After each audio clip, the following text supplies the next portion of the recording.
ایک مرتبہ پھر تباہی کی داستان چھوڑ گیا ہے، اور ہر آنے والا سیلاب جو ہے وہ تباہی کی داستان چھوڑتا ہے۔ اور جب بھی سیلاب آتے ہیں ہم منصوبہ بندی کی بات کرتے ہیں، ہم آبی ذخائر کی بات کرتے ہیں، ہم ڈیمز کی بات کرتے ہیں، اور پھر اطمینان قلب کے ساتھ بیٹھ جاتے ہیں، اچھا چلو ان اگلے سیلاب کا انتظار کرو۔ دیکھیں یہ ایسا سیلاب پہلے نہیں آیا۔ یہ 3 دریا جو ہیں چناب، راوی اور ستلج، یہ انڈیا سے آتے ہیں، ان پر آپ کا کوئی کنٹرول نہیں ہے۔ اور جو معاہدہ ہے انڈس واٹر ٹریٹی جو ہے، اس کے تحت انڈیا اس پہ ڈیمز نہیں بنا سکتا۔ مین ریور پہ جو فیڈنگ ریور یا دوسری چیزیں ہیں، نالے وغیرہ ہیں، ان پہ ڈیم بن سکتا ہے، لیکن مین ریور پہ نہیں بن سکتا۔ تو اب اس میں جب فلڈ آئے گا تو ان کے پاس کوئی میکانزم نہیں اس کو روک سکیں۔ یقیناً ہر ملک جتنا پانی وہ استعمال کر سکتا ہے وہ کرتا ہے، لیکن اس کے بعد اس کا بھی کنٹرول ختم ہو جاتا ہے۔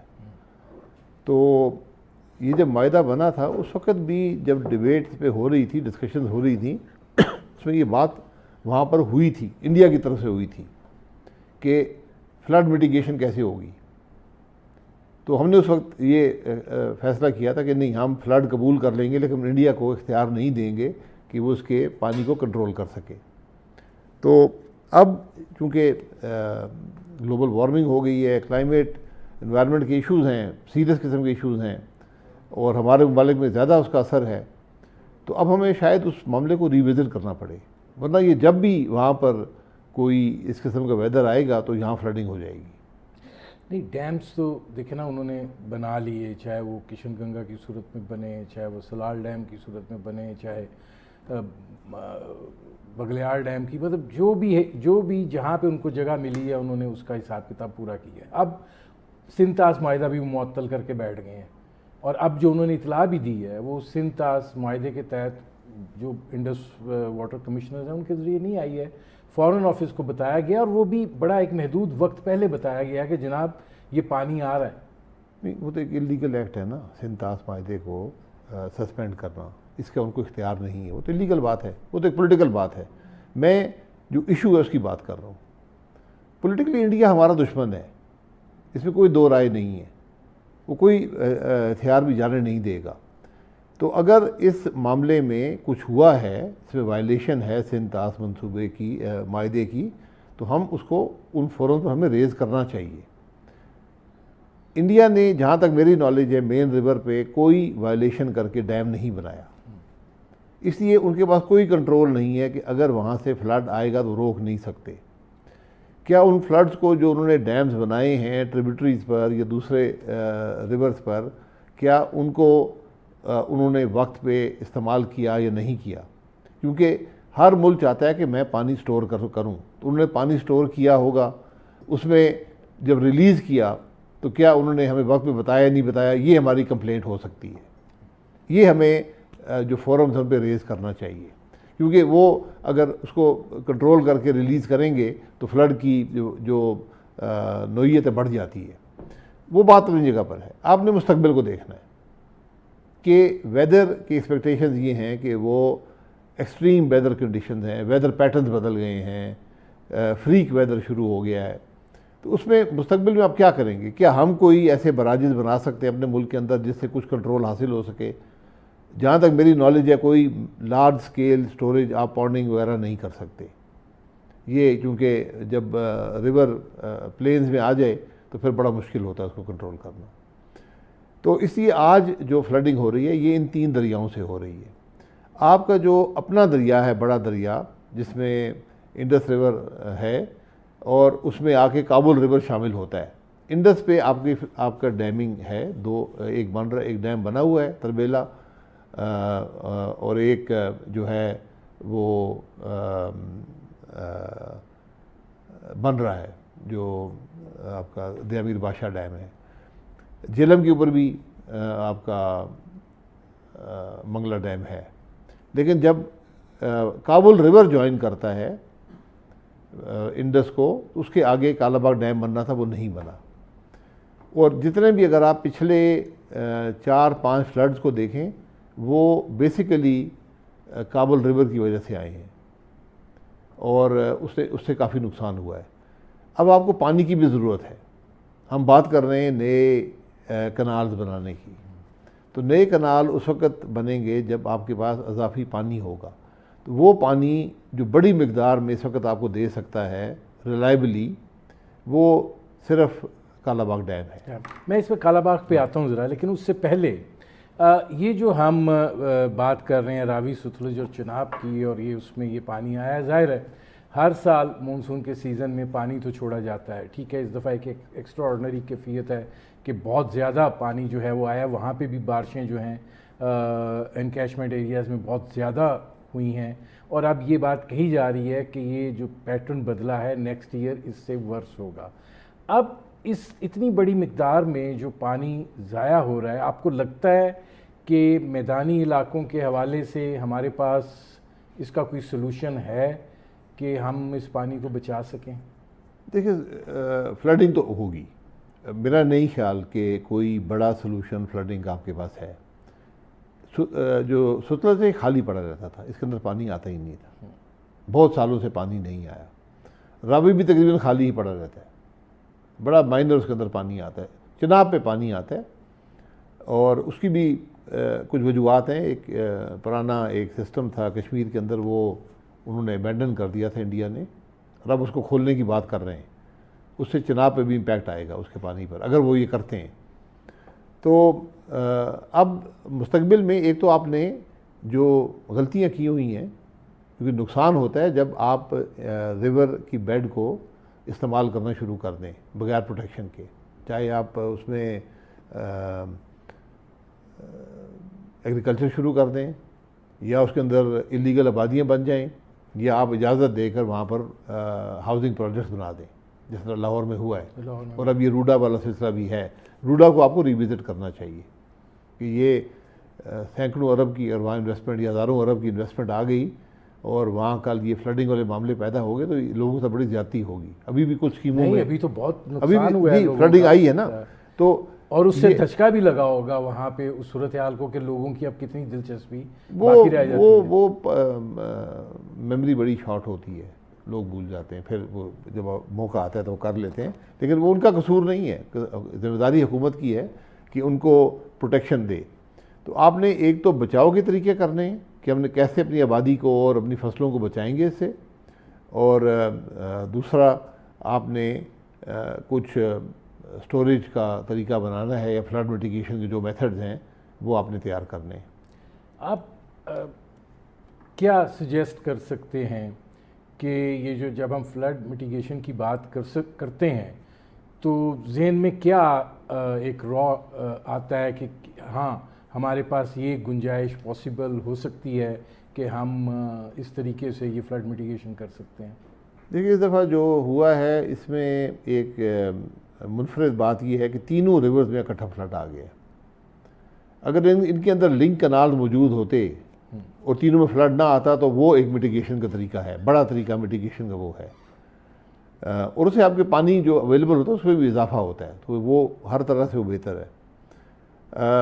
اس کے علاوہ براجز کس حد تک بن سکتے ہیں مجھے اس کا علم نہیں ہے. وہ ایک طریقہ ہوتا ہے کہ کم از کم آپ ایک حد تک پانی کو کنٹرول کر کے اسٹور کر کے بعد میں یوز کر سکتے ہیں.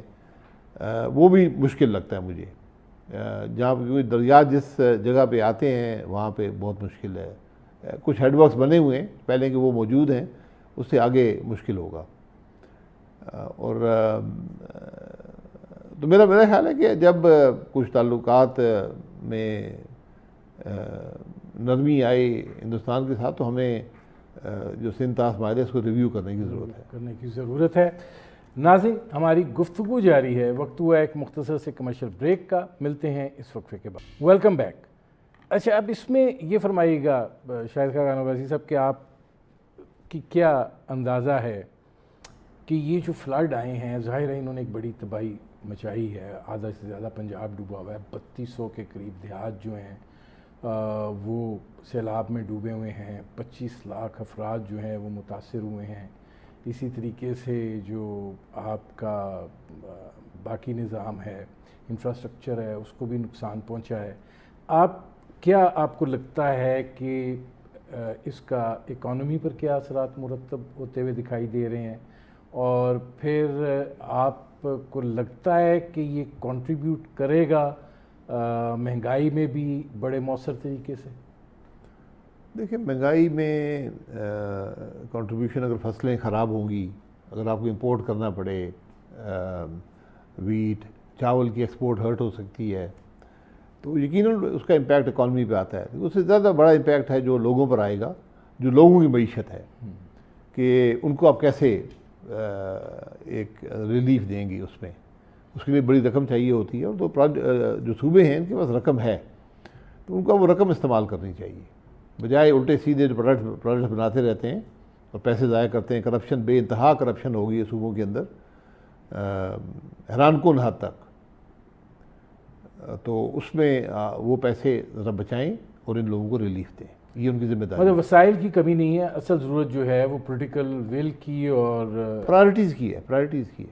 اگر پرائرٹی آپ کی یہ ہو کہ ڈیولپمنٹ کے پروجیکٹ ہم کیے جائیں، اور اس میں چونکہ وہاں پیسہ بنتا ہے، اور پیسہ شرمناک حد تک اس سارے معاملے میں آ گیا ہے، تو اب اس کو ذرا بند کریں اور ان لوگوں کو پہلے ریلیف دیں۔ پیسہ موجود ہے، صوبوں کے پاس ہے۔ اچھا، اب یہ فرمائیے گا کہ کالا باغ ڈیم جو ہے وہ ایک بڑا متنازع ایشو رہا ہے۔ سندھ جو ہے انہوں نے بڑی شدت کے ساتھ اس کی مخالفت کی ہے۔ خیبر پختونخوا جو ہے وہ بھی ایک وقت میں عوامی نیشنل پارٹی اس کو لیڈ کرتی تھی، اور وہی کہتے تھے نوشہرہ ڈوب جائے گا، انہوں نے بھی بڑی سخت اس کی مخالفت کی ہے۔ اب خیبر پختونخوا سے علی امین گنڈاپور کہہ رہے ہیں کہ یہ ڈیم بننا چاہیے، اور عوامی نیشنل پارٹی کا وہی موقف ہے، امل ولی خان اسی چیز کو دہرا رہے ہیں۔ لیکن چونکہ وزیر اعلیٰ ہیں، رولنگ پارٹی ہے، اسمبلی میں اکثریت ہے، آپ کو کیا لگتا ہے کہ یہ اس جانب ایک پیش رفت ہے؟ دیکھیے پیش رفت تو میں اسے نہیں کہوں گا، ایک چیف منسٹر نے کہہ دیا ہے، اگر ان کی پارٹی، کیونکہ وہاں پتہ نہیں چلتا کہ پارٹی کبھی یہی موقف ہے یا نہیں ہے۔ بیرسٹر گور بھی حمایت کر رہے ہیں ان کے اس بیان کی۔ بہرحال پارٹی کے طور پر اگر وہ کہہ دیں، پی ٹی آئی کہہ دے کہ ہم اس کی حمایت کرتے ہیں، تو پھر یقیناً اس میں وزن ہے، کیونکہ وہ ایک بڑی جماعت ہے، حکومت ان کی ہے، اور سپورٹ بھی ان کی صوبے کے اندر ہے۔ اور حقیقت یہ ہے کہ آپ کو پانی کی سٹوریج چاہیے، آپ کہاں پر پانی سٹور کریں گے؟ پورے ملک کو چاہیے، تو اس سے نقصان بھی جو ہوتا ہے فلڈ تک وہ بھی بچ جائے گا، اور آپ کی جو سٹوریج بھی پانی بھی اضافی آپ کو مل جائے گا۔ ورنہ مستقبل میں جو رین کے پیٹرن بھی چینج ہو گئے، ویدر کے پیٹرن چینج ہو گئے، تو یہ فلڈنگ ہوتی رہے گی ہر وقت۔ تو اس کا آپ کو اس کے علاوہ کوئی حل شاید نہ ملے، لیکن جو تحفظات ہیں صوبوں کے، جو اس میں سے کچھ دلیل پہ مبنی ہیں، کچھ نہیں ہیں، ان کو دور کریں۔ ہر تحفظات جو ہیں دور ہو سکتے ہیں، لیکن یہ ایک ملک جو سٹوریج ڈیم نہ بنائے، جس کو پانی کی ضرورت ہے، ایک واٹر شارٹ کنٹری ہو اور سٹوریج ڈیم نہ بنائے، اس کے بارے میں لوگ اچھی رائے نہیں رکھتے۔ لیکن اب یہ جو آپ بات کر رہے ہیں کہ یہ فلڈنگ تو ہوتی رہے گی، اب یہاں پہ مینجمنٹ کا مسئلہ بھی آتا ہے یا گورننس کا ایشو بھی آتا ہے، تو آپ کو کیا لگتا ہے کہ بہت ساری جو فیصلے ہوئے ہیں ان کو ریوزٹ کرنا پڑے گا خیبر پختونخوا سے لے کے تو سندھ تک؟ جی، آپ کو ایک انٹیگریٹڈ میکنزم بنانا ہے ڈیزاسٹر کی میٹیگیشن کا بھی اور اس کی ریلیف کا بھی، اس کی ڈیزاسٹر کی مینجمنٹ کا بھی۔ یہ دونوں آپ کو بنانے پڑیں گے، یہ ہے نہیں، بلکہ صوبے کے اندر ضلع بھی آپس میں کوآرڈینیٹ نہیں کر رہے ہوتے، بس میں اپنی ذمہ داری یہاں پوری کر دوں، نیچے جو مرضی ہوتا رہے۔ تو یہ آپ کو ایک قومی سوچ چاہیے ہوگی۔ این ڈی اے میں آپ کے پاس ہے، لیکن این ڈی اے میں زیادہ فوکس کرتا ہے جب کچھ ہو جائے اس کے بعد ریلیف ایفرٹس میں۔ اس میں بھی کم از کم جو سندھ میں 3 سال پہلے فلڈ آیا تھا، اس میں ان کی پرفارمنس کوئی خاطر خواہ نہیں تھی، بلکہ جو پرائیویٹ سیکٹر نے وہاں پر رسپونڈ کیا، وہ نہ ہوتا تو وہاں حالات بہت زیادہ خراب ہو جاتے۔ تو اس لیے ان سب چیزوں کو آپ کو دیکھنا پڑے گا، کیونکہ اب این ڈی اے میں خود کہہ رہا ہے کہ یہاں ان یوزول اور ایکسٹراڈنری ویدر کنڈیشنز آ رہی ہیں، اور اس سے ایکسٹراڈنری حالات پیدا ہوں گے. تو یہ آپ کو اب ذرا اس کو سیریسلی ریویو کرنا نہیں، ہے. آپ کو کیا لگتا ہے کہ این ڈی ایم اے کو بحیثیت ادارہ جو ہے اس کو اس کے کچھ اسٹرکچر میں تبدیلیاں ایسی لانی چاہیے کہ خالی جب ڈیزاسٹر آ جائے تو اس کی مینجمنٹ کا نہ سوچا جائے، بلکہ ڈیزاسٹر سے پہلے جو ہونا ہے اس کے حوالے سے بھی ایک کوآرڈینیٹڈ ایفرٹ جو ہے، ایک ایسا ادارہ جو اس کو لیڈ کرے؟ دیکھیں، اگر وہ میں کہا کہ ایک تو وہ ڈیزاسٹرز کی جو پلاننگ کر سکتے ہیں کہ اگر ڈیزاسٹر آئے گا تو ہم کیا کریں گے، کیونکہ ان کے پاس اپنے ریسورسز نہیں ہیں، نہ ان کے پاس لوگ ہیں نہ ہیلی کاپٹر ہیں. وہ فوج پہ ریلائی کرتے ہیں یا صوبوں پہ ریلائی کرتے ہیں. اس میں کم از کم جو کچھ میں نے دیکھا ہے وہ ٹائملی ریلیف نہیں پہنچا سکتے. ان کے جو پروکیورمنٹ کے سسٹمز ہیں، سب کچھ جو ہے وہ ذرا ویک ہے. تو اس میں اگر صوبوں سے زیادہ کوآرڈینیشن ہو جائے، کیونکہ صوبے ہی موقع پہ ریلیف پرووائڈ کر سکتے ہیں، اور صوبے ہی اگر فوج کی ضرورت ہو تو وہ وہاں سے لے سکتے ہیں، یا این ڈی ایم اے وہ ایفرٹ کوآرڈینیٹ کر دے. لیکن آپ کو پلاننگ اب ذرا زیادہ کرنی ہوگی. انتظار آپ نہیں کر سکتے کہ فلڈ آئے گا تو ہم کچھ کریں گے، کہاں پہ فلڈ آئے گا. اب یہ جو فلڈ آئے ہیں یہ بالکل ان ایکسپیکٹڈ تھے. یہاں کبھی فلڈ نہیں آیا تھا، بہت عرصے سے نہیں آیا تھا، اور 3 دریاؤں میں اکٹھا آ گیا، اور تینوں دریاؤں پہ آپ کو کوئی کنٹرول نہیں ہے. انفارمیشن بھی، جیسے آپ نے کہا، انفارمیشن بھی نہیں تھی. انفارمیشن سے کوئی 2-4 گھنٹے سے اتنا فرق نہیں پڑتا، لیکن انفارمیشن ہونا ٹائملی ہو تو زیادہ آدمی زیادہ پلان کر سکتا ہے. تو اس لیے آپ کو اپنے سارے جو ڈیزاسٹر کا، اور اس میں دوسرے ممالک کو دیکھیں کہ وہ کیا کر رہے ہیں، کیونکہ ہمیں پتہ ہے کہ ہمارے جو بڑا ایشو ہے وہ اب لوکلائزڈ رین فال کا آ گیا، ہیوی رین فال، لوکل ہیوی رین فال، اور فلڈنگ تو پہلے بھی رہی ہے. تو ان کو ہم کیسے بہتر طریقے سے مینیج کر سکتے ہیں؟ جو کچھ ابھی ہوا ہے اسے سبق حاصل کریں، آگے کی پلاننگ بہتر کریں. آپ کو کیا لگتا ہے کہ اس بارے میں بھی سیریسلی اب اقدامات کرنے ہوں گے کہ جو ہم یہ ہاؤسنگ سوسائٹیز کی اپروول دیتے ہیں جس طریقے سے کہ اگر آپ کو دریا کی بیڈ میسر آ گیا تو اس تک بڑھ جاؤ، اور اگر آپ ٹورسٹ والی جگہوں پہ ہیں تو اگر ایک سٹریم بہہ رہی ہے فی الوقت تو اس کے کنارے پر چلے جاؤ کہ ٹھیک ہے کوئی فرق نہیں پڑتا. اس حوالے سے بھی رولز ریگولیشنز اب تبدیل کرنے ہوں گے. جو یہ سیاسی لوگ ہیں، مطلب اگر خواجہ عصری جیسا بندہ اسمبلی میں کھڑا ہو کر چیخیں مار رہا ہے تو اس کا مطلب ہے کہ معاملات جو ہیں وہ بہت خراب ہو چکے ہیں. دیکھیے، خواجہ صاحب کیبنٹ کے ممبر ہیں، ان کو کیبنٹ میں بات کرنی وہاں زیادہ ضروری ہے. اپنی حکومت کو کنونس کریں کہ بھائی آپ یہ کیا کر رہے ہیں. یہ جو ہاؤسنگ اسکیمز بن رہی ہیں ان کو آپ نے دیکھنا، ان کو ذمہ داری ہوتی ہے، کوئی نئی بات نہیں ہے. حکومت کی جو بھی اپروونگ اتھارٹی ہوتی ہے اس کی ذمہ داری ہوتی ہے وہ دیکھے کہ بھئی یہاں سے ڈرینیج کیسے ہوگا، یہاں سے اگر فلڈنگ آئے گی تو کہاں سے آئے گی، اس کی کیا میٹیگیشن ہے. جس طرح راوی کے اوپر جو جہاں تک میں نے سنا کہ کوئی دیواریں بننی تھی وہ نہیں بنی، اور اگر وہ دیواریں بنتی تو شاید یہ فلڈنگ نہ ہوتی. بہرحال یہ باتیں ہوتی ہیں، مجھے اس کے حقائق علم نہیں ہے، لیکن یہ بات آج لوگ کر رہے ہیں. تو اس لیے آپ کو پہلے سے اگر پلان کر لیں تو یہ بہتر ہوگا. اچھا، اب ذرا تھوڑا سا سیاسی صورتحال پہ بھی بات کر لیں. آپ کو کیا لگ رہا ہے کہ ایک سے زائد مرتبہ میں نے آپ سے یہ سوال کیا ہے کہ یہ سلسلہ حکومت کا یہ اسی طریقے سے ہی چلے گا، اور سیاسی غلطیاں جو ہیں on part of Pakistan Tehreek Insaf, انہوں نے ان کو ایک اب بند گلی میں بالکل ایسی جگہ پہ پہنچا دیا ہے کہ کوئی راستہ نظر نہیں آ رہا. دیکھیے، جہاں تک حکومت کا تعلق ہے، حکومت نے جو کچھ کرنا تھا کر لیا ہے، اس سے وہ بہتر نہیں کر سکتے. ان کی جو صلاحیت تھی وہ سامنے آ چکی ہے.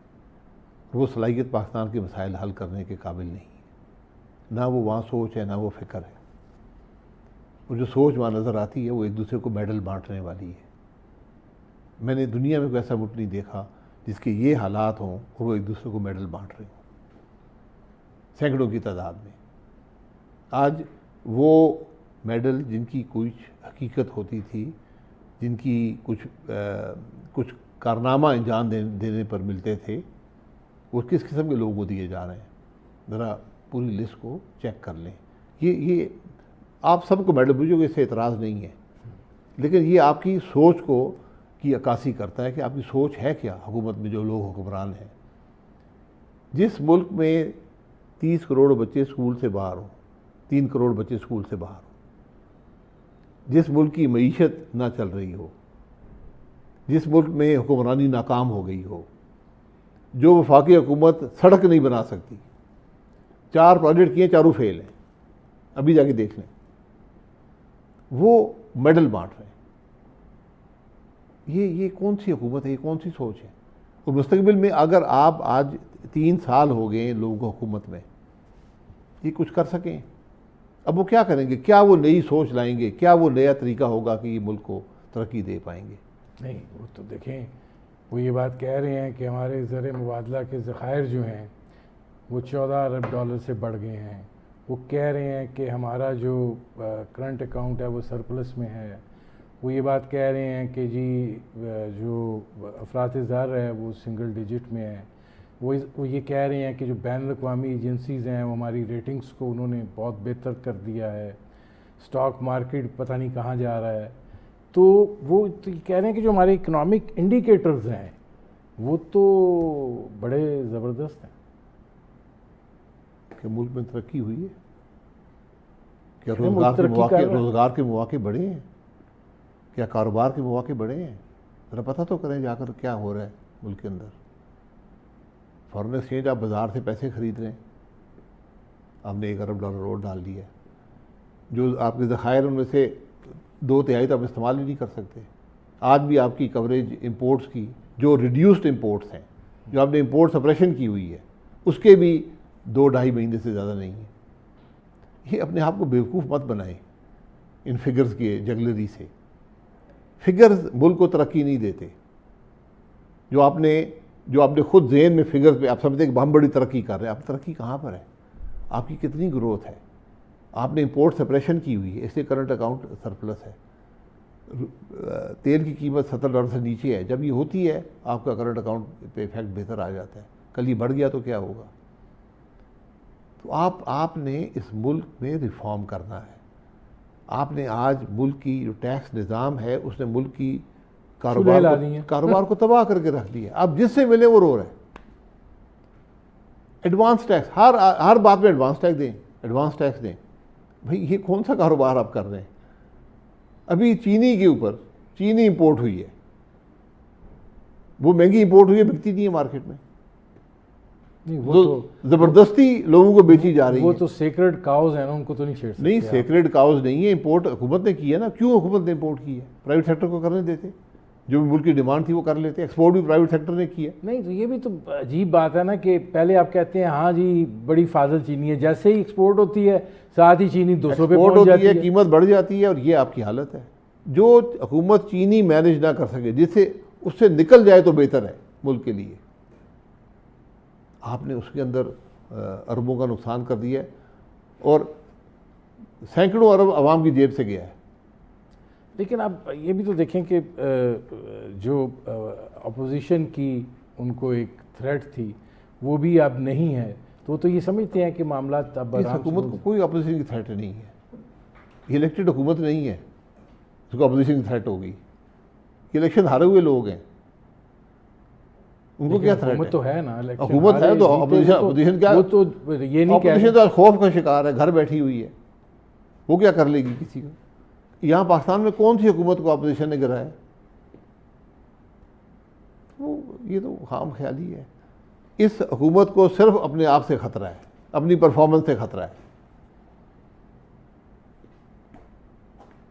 تو آپ کو کیا لگ رہا ہے کہ کوئی تبدیلی آئے گی؟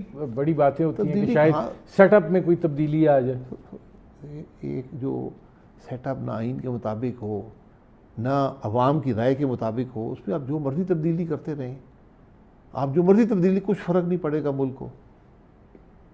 ملک نہیں چلے گا اس طرح، اس انتشار کے ساتھ، اس وفاق کے ساتھ آپ کا ملک نہیں چلے گا۔ بہت شکریہ شاہد خاقان عباسی صاحب۔ ناظرین، یہ تھے سابق وزیر اعظم شاہد خاقان عباسی، ان کی آپ نے گفتگو سنی۔ وقت ہوا ایک مختصر سے کمرشل بریک کا، ملتے ہیں۔ Welcome back. ناظرین، پاکستان کے وزیر اعظم شہباز شریف اور field marshal Syed Asim Munir China کے دورے پر ہیں۔ وزیر اعظم گئے تو ایس سی او کانفرنس میں شرکت کے لیے تھے، لیکن اس کے بعد فوجی پریڈ اور باہمی ملاقاتوں کا سلسلہ جو ہے وہ جاری ہے۔ پاکستان کو اس بین الاقوامی پلیٹ فارم کے اوپر بھارت کے سامنے، جہاں پر نریندر مودی موجود تھے، اپنا موقف کا ٹھوس انداز میں اعادہ کرنے کا موقع ملا۔ اس کے ساتھ ساتھ سائیڈ لائنز پر نہ صرف یہ کہ روس کے صدر ولادیمیر پوٹن کے ساتھ ملاقات ہوئی، جس کے اندر روس نے پاکستان کے ساتھ اچھے تعلقات کا اعادہ کیا، وہیں پاکستان نے روس کے ساتھ بھارت کے ساتھ ان کے تعلقات کا احترام کرتے ہوئے اپنے رشتے مضبوط کرنے کی بات کی۔ چین کے صدر شی جن پنگ کے ساتھ بھی ملاقات ہوئی، اور اس ملاقات میں ظاہر ہے کہ جو پاکستان اور چین کے مابین دوستانہ اور برادرانہ تعلقات ہیں ان کا عکس موجود تھا۔ یقیناً کچھ ایشوز ہیں، ان کے اوپر بھی بات ہوئی ہے، خاص طور پر ان لوگوں کے حوالے سے، ان چائنیز افراد کے حوالے سے جو پاکستان میں مصروف عمل ہیں، ان کی سیکیورٹی کو لے کر۔ اس کے علاوہ ایک دو اور سلسلے بھی تھے، لیکن باہمی طور کے اوپر ان تعلقات کو سی پیک کے پلیٹ فارم سے فیز 2 میں لے جانے پر تفصیلی تبادلہ خیال ہوا۔ یہاں پر 2-3 سوالات جو ہیں وہ پیدا ہو رہے ہیں۔ ایک جانب پاکستان اور چین کے درمیان دوستی اپنی جگہ پر مسلم ہے، دوسری جانب امریکہ کے ساتھ پاکستان کے تعلقات حالیہ دنوں میں اس میں بہت پیش رفت ہوئی ہے۔ بھارت کے ساتھ امریکہ کے تعلقات میں بگاڑ آیا ہے، روس کے ساتھ بھارت کے تعلقات مسلم ہیں، لیکن پاکستان روس کے ساتھ تعلقات جو ہے وہ بہتر بنانا چاہ رہا ہے، اور اس میں روس کے صدر ولادیمیر پوٹن جو ہیں ان کا جو رد عمل ہے وہ بھی انتہائی مثبت ہے۔ ان ساری چیزوں کو لے کر کچھ بنیادی سوالات بھی درپیش ہیں، اس پر کریں گے بات۔ آپ کا اپنے مہمان سے تعارف کرواتے ہیں۔ ہمارے ساتھ موجود ہیں پاکستان کی سفارتکاری کا ایک بڑا نام عبدالباسط صاحب۔ باسط صاحب، یہ فرمائیے گا کہ ظاہر ہے اس وقت ایک غیر یقینی سی عالمی دنیا کی کیفیت ہے، اور اس میں چین جو ہے وہ ایک متبادل لیڈرشپ کے طور پر ابھر کر سامنے آ رہا ہے، لیکن اس ساری سچویشن میں آپ کیسے دیکھ رہے ہیں پاکستان کو؟ ایک جانب امریکہ کے ساتھ بڑی گرم جوشی جو ہے وہ بڑی ہے، دوسری جانب پاکستان جو ہے چین کے ساتھ ایک اٹل رشتہ ہے، اور اب پاکستان روس کے ساتھ بھی تعلقات جو ہے وہ بہتر بنانے کی کوشش کر رہا ہے، اور ولادیمیر پوٹن کے ساتھ شہباز شریف کی ملاقات بھی ہوئی ہے۔ ماضی پر اس طرح کی ملاقاتوں کے نتائج جو ہیں ان کی بھی ایک تاریخ ہے۔ بسم اللہ الرحمن الرحیم، بہت شکریہ آپ کا۔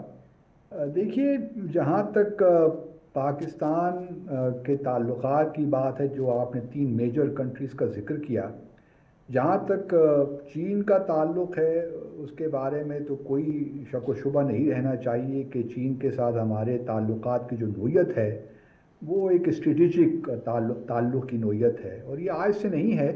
جب سے ہم نے باؤنڈری ایگریمنٹ سائن کیا تھا چین کے ساتھ 2 مارچ 1963 کو، یہ سلسلہ اس وقت سے جاری ہے، اور پھر 70s اور پھر 80s میں بھی جاری رہا، اور آج جس مقام پہ ہمارے دو طرفہ تعلقات ہیں، اسی لیے ہم اسے کہتے ہیں ایگزیمپلری ایک تعلق ہے، all weather friendship, iron clad partnership. تو یہ ویسے مفروضے نہیں ہیں، اور یہ حقیقت ہے کہ دونوں ممالک نے بڑا انویسٹ کیا ہے اس دو طرفہ تعلقات میں۔ جہاں تک امریکہ کا تعلق ہے، آبویسلی اگر آپ پچھلی ایڈمنسٹریشن میں دیکھیے، بائیڈن کی ایڈمنسٹریشن میں تو ایک بڑی سرمہری کا معاملہ تھا، تعلقات میں گرمجوشی نہیں تھی۔ پھر بہت سے معاملات میں امریکہ بھارت کو پروموٹ کر رہا تھا، بلکہ بہت سے ایسی چیزیں بھی تھیں جو کہ ڈائریکٹلی ہمارے انٹرسٹ پہ امپنج کر رہی تھیں۔ تو وہ ایک ایسا زمانہ تھا جب ہمارے تعلقات میں ایک بہت صدمہری سی تھی، لیکن پریزیڈنٹ ٹرمپ کے آنے سے ہمیں کوئی تھوڑی بہت اسپیس ملی ہے، اور خاص طور پہ پاکستان بھارت کے درمیان جو مارکا ہوا ہے مئی کے مہینے میں، اس کے بعد سے ہمارے فیلڈ مارشل عاصم منیر کا جانا، پریزیڈنٹ ٹرمپ سے ملاقات کرنا، یہ ایک بہت بڑا بریک تھرو تھا میرے خیال میں۔ ہمارے لیے قطعاً کوئی مشکل نہیں ہونی چاہیے کہ ہم جہاں چائنا کے ساتھ اپنی اسٹریٹجک پارٹنرشپ کو مزید مضبوط کریں، وہاں امریکہ کے ساتھ بھی اپنے تعلقات کو میوچلی بینیفیشل بنائیں۔ اور میں پوٹینشیل دیکھ رہا ہوں، اگر ہم نے اپنے کارڈز اسکلفلی کھیلے تو کوئی اس میں ابہام نہیں ہے۔ امریکہ کو بھی معلوم ہے کہ چین کے ساتھ ہمارے تعلقات کی کیا نوعیت ہے، اور چین بھی ماضی میں بھی اور حال ہی میں بھی ہمیں یہ انکریج کرتا رہا ہے کہ ہم امریکہ کے ساتھ اپنے تعلقات کو بہتر کریں، کیونکہ پریزیڈنٹ ٹرمپ بھی دیکھیے ایونچولی الاسکا میں جو سمٹ ہوئی پوٹن صاحب کے ساتھ، اور ابھی اگلے سال کے شروع میں شاید وہ چین بھی جائیں گے، تو پریزیڈنٹ ٹرمپ کا بھی مزاج ذرا ڈفرینٹ ہے، ان کا ورلڈ ویو ڈفرینٹ ہے، پرسپیکٹیو ڈفرینٹ ہے، تو اس لیے ہمارے لیے کوئی مشکل نہیں ہونی چاہیے۔ جہاں تک رشیا کے ساتھ تعلقات کی بات ہے، اور آج آپ نے پرائم منسٹر شہباز شریف کی ملاقات کا بھی ذکر کیا پریزیڈنٹ پوٹن کے ساتھ، میں سمجھتا ہوں کہ وہاں بھی بہت پوٹینشیل ہے، لیکن ہم اس پوٹینشیل کو صحیح معنوں میں ریئلائز نہیں کر سکے، اور ایک سائیکولوجیکل بیریئر بہرحال موجود ہے، کیونکہ صدر پوٹن اقتدار میں 20-25 سالوں سے ہیں، لیکن وہ ابھی تک پاکستان کو دورہ نہیں کر پائے، اور جب تک یہ سائیکولوجیکل بیریئر نہیں ٹوٹے گا، ماضی میں بھی بہت سے MOU سائن ہوتے رہے، بہت سے ایگریمنٹس بھی ہوتے رہے، ہمارے دونوں ممالک کے درمیان انٹر گورنمنٹل کمیشن بھی موجود ہے، بلکہ پچھلے سال جب SCO کا اجلاس ہوا یہاں پاکستان میں، تم کو ڈیپٹی پرائم منسٹر بھی یہاں پہ آئے ہوئے تھے، اور بڑے پوٹینشیل بہت ہے، لیکن اس طریقے سے پوٹینشیل کو ہم نہیں حاصل کر سکے، اور میرا خیال ہے کہ پریزیڈنٹ پوٹن ابھی بھی شاید پاکستان کے ساتھ اپنے تعلقات کو شاید کہیں نہ کہیں کسی نہ کسی لیول پہ بھارت کے لینس سے دیکھتے ہیں، کیونکہ بھارت ان کا ایک اسٹریٹجک پریویلیج ریلیشن شپ ہے ان کے ساتھ، اور ماضی بڑی دہائیوں پہ محیط بھی ہے یہ ریلیشن شپ، تو یہ تھوڑی بہت چیزیں ہیں، لیکن پاکستان کے لیے ایک بہت زبردست اپرچونٹی ہے، اور اگر ہم نے 2-3 سال اگر ہم صحیح معنوں میں اپنی سفارتکاری کو بڑے کلیئر کیلیبریٹڈ طریقے سے آگے لے کر چلیں تو ہم ان تینوں میجر پاورز کے ساتھ بڑے اچھے تعلقات کر سکیں۔ اچھا، اس میں سوال یہ ہے باسط صاحب کہ کیا یہ ایک بڑی جسے کہتے ہیں توازن برقرار رکھنے کے لیے کوشش ہوگی، کیونکہ امریکہ جو ہے وہ رشیا کے نام پہ بھڑک اٹھتا ہے، اور پھر شاید ہمارے لیے بھی ایک بیریئر ہے امریکہ رشیا کے ساتھ تعلقات کے حوالے سے۔ اب چین جو ہے وہ اس ریجنل ایک نئے بلاک کو ایمرج کر رہا ہے، تو آپ کو کیا لگ رہا ہے کہ جس طریقے سے آج پوٹن کے ساتھ شہباز شریف صاحب کی ملاقات ہوئی ہے، اور جو بات چیت اور گفت و شنید ہوئی ہے، آپ اس کو ٹرانسلیٹ ہوتے ہوئے دیکھ رہے ہیں آگے کہ مستقبل قریب میں، کیونکہ روس کے دورے کی دعوت بھی دی گئی ہے شہباز شریف صاحب کو، کہ یہ ایک، اور پیچھے چین بھی اس روس کے ساتھ ایک بہت سرگرم تعلق میں جا رہا ہے؟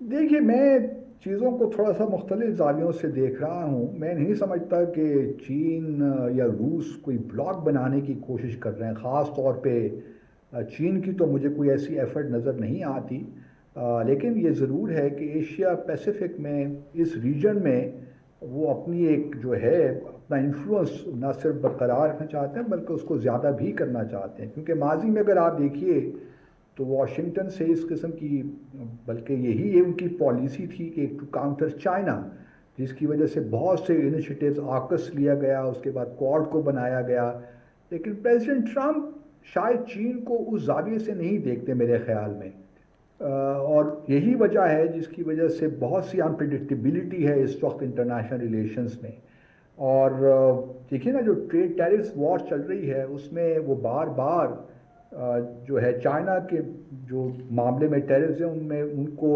ڈیفر کر رہے ہیں، آگے لے کر جا رہے ہیں، ان کو معلوم ہے کہ امریکہ کی بھی کافی ڈپینڈنس بہت چیزوں پہ چائنا پہ ہے، تو اس وجہ سے میں یہ نہیں دیکھ رہا کہ چین جو ہے وہ کوئی نیا بلاک بنانے کی کوشش کر رہا ہے، لیکن یہ ضرور ہے کہ گلوبل ساؤتھ کے جو ایشوز ہیں اس میں چین کا بھارت ایک بڑا امپورٹنٹ اہم کلیدی کردار ہے میں کہوں گا، لیکن اگر پریزیڈنٹ شی جن پنگ اور پریزیڈنٹ ٹرمپ کے درمیان مابین کچھ سمٹ ہو جاتی ہے اگلے سال کے شروع میں، اور بہت سی چیزیں جو اس وقت ابہام کا شکار ہیں اس میں کلیئرٹی آ جاتی ہے، تو پھر یہ جو کیونکہ دیکھیے پریزیڈنٹ ٹرمپ جو ہے نا ان کا ملٹی لیٹرلزم پہ اتنا یقین نہیں ہے جو کہ چائنا جس کو پروموٹ کرتا ہے، لیکن پریزیڈنٹ ٹرمپ یہ سمجھتے ہیں کہ دنیا کے تعلقات کو چلانے کے لیے، مینیج کرنے کے لیے 2-3 پاورز ہی ہیں، ان کو ہی مینیج کرنا پڑے گا، جس میں وہ چین کو سر فہرست رکھتے ہیں اور کسی حد تک رشیا کو بھی۔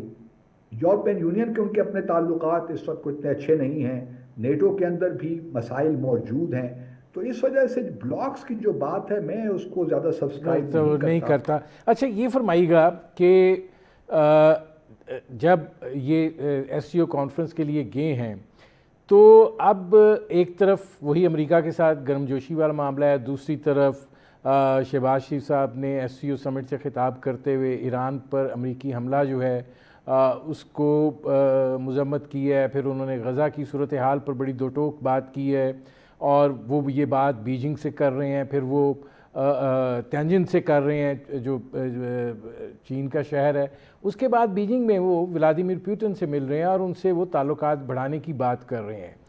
تو اس میں بھارت جو ہے وہ چین سے مودی جو ہے 7 سال بعد آئے، تو آپ کو کیا لگ رہا ہے کہ چین امریکہ کا جو یہ معاملہ ہے یہ وقتی ہوگا اور چین بھارت کی یہ پریشر ٹیکٹک ہے، اور دوسرا یہ کہ پاکستان کے لیے یہ کتنا ایک ٹائٹ روپ واکنگ ہوگی کہ اس طرح امریکہ اور چین اور روس کے ساتھ جو ہم چلنے کی کوشش کر رہے ہیں ایک توازن برقرار رکھا جا سکے؟ دیکھیے چین کا تو یقیناً انٹرسٹ ہے کہ جو ایک امریکہ کی ٹریڈیشنل ایک پالیسی رہی ہے ٹو کاؤنٹر چائنا، اس میں کچھ کمزوری آئے، بھارت کو امریکہ سے تھوڑا سا الگ کیا جائے۔ کوارڈ تو پہلے ہی دیکھیے نا اس سال سمٹ ہونی تھی، وہ اب شاید نہیں ہو رہی، پریزیڈنٹ ٹرمپ نے آنے سے انکار کر دیا ہے۔ کوارڈ کو کمزور کیا جائے، آکس کو کمزور کیا جائے، تو یہ تمام وہ انیشیٹوز ہیں جو چائنا چاہے گا کہ آگے نہ بڑھیں، اور چائنا کی ایک لیول پہ یہ ہو سکتی ہے کہ اپنی ہیجمنی جو ہے خاص طور پہ ایشیا پیسیفک ریجن میں اس کو اسٹیبلش کرے، کیونکہ ایونچولی تائیوان کو بھی وہ دیکھ رہے ہوں گے کہ کس طرح ریونیفیکیشن اس کی ہو سکتی ہے مین لینڈ چائنا کے ساتھ، تو یہ تو بالکل ان کے لیجیٹیمیٹ انٹرسٹ ہیں۔ لیکن دوسری جانب اگر آپ دیکھیے تو امریکہ بھی جو اپنے ٹریڈیشنل پالیسی ہے اس میں بہت سی اس میں نیوانسز تبدیل ہوئے ہیں، جس طرح میں نے پہلے عرض کیا پریزیڈنٹ ٹرمپ شاید اس طرح چائنا کو نہیں دیکھتے جس طرح پریزیڈنٹ بائیڈن دیکھا کرتے تھے، یا آپ دیکھیے کہ میرا سوال آپ سے یہ تھا کہ پاکستان کے لیے کتنی ٹائٹ روپ واکنگ ہوگی؟ کوئی ٹائٹ روپ واکنگ نہیں ہے، میں سمجھتا ہوں ہمارے لیے تو بلکہ بہت زبردست ایک اپرچونٹی ہمیں ملی ہے، کیونکہ بڑا بر وقت بھارت ایکسپوز ہوا ہے، اور پھر بھارت سے بڑی زبردست مس کیلکولیشن ہوئی ہے، جہاں انہوں نے پریزیڈنٹ ٹرمپ کی ایگو کو براہ راست ہرٹ کیا ہے، ان کو جو ان کا رول تھا سیز فائر میں پاکستان اور بھارت کے درمیان اس کو ڈینائی کیا ہے، جو میرے خیال میں وہ ایک کیٹلسٹ بنا اس سارے معاملے کو۔ لوگ تو کہتے ہیں نا رشیا سے آئل کی وجہ ہے اور دوسری وجوہات ہیں، لیکن میرا اپنا خیال یہ ہے، اور keeping in view Mr Trump's personality, مجھے یہی لگتا ہے کہ ہم نے بڑے بربخت طریقے سے اس کو گریب کیا اس اپرچونٹی کو، تو میں نہیں سمجھتا کہ ہمارے لیے کوئی بہت بڑی مشکل ہے اس سارے معاملے کو ہینڈل کرنا، اور ہم ابھی تک بہتر طریقے سے کر بھی رہے ہیں۔ ابھی پچھلے 2-3 ماہ میں ہماری جو ایکسپورٹس ہیں امریکہ میں وہ بہت بڑی ہیں، تو یہ ہمارے لیے ایک خوشائند بات ہے، اور دونوں جانب سے ہمیں اچھی وائبس مل رہی ہیں، چاہے وہ بیجنگ ہو، واشنگٹن ہو، ایون ماسکو سے بھی، لیکن ذرا ماسکو کا معاملہ ذرا قدر مختلف ہے، اس لیے میں اس کو اس کے ساتھ نہیں ملاتا، لیکن کوئی ٹائٹ روپ واک نہیں ہے ہمارے نہیں ہوگی۔ اچھا میرے پاس وقت ختم ہو رہا ہے، ایک میرے پاس 30-40 سیکنڈ ہے، ذرا کوئکلی اس کو رسپونڈ کر دیجیے گا۔ اس سارے تناظر میں جب بھارت چین کے قریب ہونے کی کوشش کر رہا ہے، آپ کو کیا لگتا ہے کہ یہ بڑی چل رہی ہے کہ اکتوبر میں اینڈ میں یا کچھ اس میں بھارت کی جانب سے کوئی جارحیت ہو سکتی ہے؟ آپ سمجھتے ہیں کہ یہ جو ساری صورتحال ہے وہ بھارت کے لیے ایک بیریئر ثابت ہوگی؟ بھارت چین دیکھیے یہ پروسیس تو پچھلے اکتوبر سے شروع ہوا، کازان کی جو ملاقات ہوئی تھی مودی اور شی جن پنگ کے درمیان، لیکن ان میں انہیرنٹ لمیٹیشنز بے شمار ہیں اور ڈیپ مسٹرسٹ ہے. جس طرح پاکستان اور بھارت کا معاملہ اس طرح ہی چین اور بھارت کا معاملہ ہے. بارڈر ڈسپیوٹس ہیں, تبت کے ایشوز ہیں, دلائی لاما کا ایشو ہے, اور بھی بہت سے ایشوز ہیں. اور میرا نہیں خیال کہ یہ بہت سبسٹینٹیو, دیکھیے ٹریڈ تو ان کا ڈیفینیٹلی ہے اور دونوں کی ضرورت بھی ہے, لیکن جہاں تک پولیٹیکل معاملات ہیں میں نہیں سمجھتا کہ بہت جلد ہم کوئی اس میں تبدیلی دیکھیں گے. ڈیپ مسٹرسٹ ہے اور یہ کانفلکٹ بھی ہے اور یہ چلتا رہے گا. یہ اوپر اپس اینڈ ڈاؤنز آتے رہتے ہیں, لیکن تعلقات میں جو گمجوشی پیدا ہونی چاہیے. نہیں, میری باسط صاحب بات یہ تھی کہ کیا انڈیا کنٹری تھا جس نے PRI کو مخالفت کی وہ انڈیا ہی تھا, تو اس وجہ سے میں نہیں دیکھ رہا کہ معاملات کچھ بہت زیادہ نہیں. میرا کہنے کا مطلب ہے کہ پاکستان کے خلاف بھارت کی کوئی جارحیت کے لیے بیریئر بن سکتی ہے یہ ساری نئی ڈیولپ ہوتی ہوئی صورتحال. سوری میں couldn't get your question.